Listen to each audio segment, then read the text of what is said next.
মুসলমানের ঘরে জন্ম নিলেই মুসলমান হওয়া যায় না। প্রধানমন্ত্রীর ঘরে জন্ম নিলেই প্রধানমন্ত্রী হওয়া যায় না। খ্রিস্টানের ঘরে জন্ম নিলে খ্রিস্টান হওয়া যায়, কিন্তু মুসলমানের ঘরে জন্ম নিলে আপনি মুসলমান হতে পারবেন না। আপনাকে মুসলমান হওয়ার জন্য, মুসলমানের ঘরে জন্ম নিয়েছেন, মুসলমান হওয়ার জন্য আপনার মাথায় টুপি লাগবে, পাঞ্জাবি লাগবে, ঠিক কিনা বলেন? আপনাকে মসজিদে আসতে হবে, রুকু সাজদা করতে হবে, ঠিক কিনা?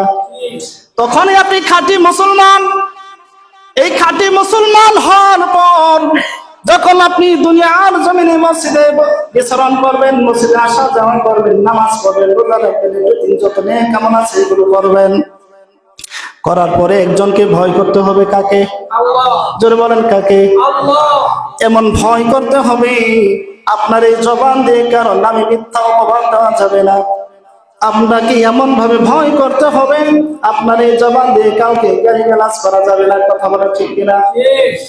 আপনার এই জবান দিয়ে কারো সাথে সমালোচনা করা যাবে না। এই বয়ান, এই মুখ, এই জবান দিয়ে কারো নামে মিথ্যা অপবাদ দেওয়া যাবে না, কারো নামে সমালোচনা ঝড় যাবে না, ঠিক কিনা বলে? তাহলে আপনি খাঁটি মুসলমান। কি মুসলমান? কথা বলেন জোরে।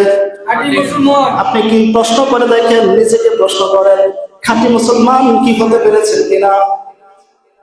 প্রিয় ভাইরা আমার, দুনিয়া জমিনে যারা খাঁটি মুসলমান, শুধু আলেমরাই যে খাঁটি মুসলমান এমন নয়, সাধারণ মানুষের ভিতরে এমন আল্লাহ আছে, আছে না নাই? ওই বান্দারা নীরব থাকে, দুনিয়ার জন্য নীরব। তাকে যদি কেউ গালিগালাজ করে সে গালি দেয় না, তাকে যদি কেউ মারে আঘাত করে সে উল্টা লাশ দেয় না, আছে না নাই?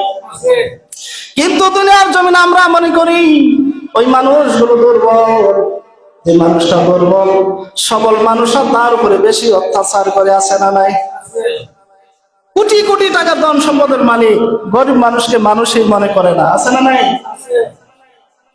তার এই ক্ষমতা কি চিরস্থায়ী? থাকবে চিরস্থায়ী? চিরস্থায়ী ভাবে থাকবে না, একদিন তো সব শেষ হয়ে যাবে। বলতেছিলাম ভাইরা, ইমান কেমন দামি জিনিস। আব্দুল্লাহ ইবনে সাহাবী হুযায়ফা, ওই সাহাবীর ইমান কত মজবুত, খেয়াল করে দেখুন।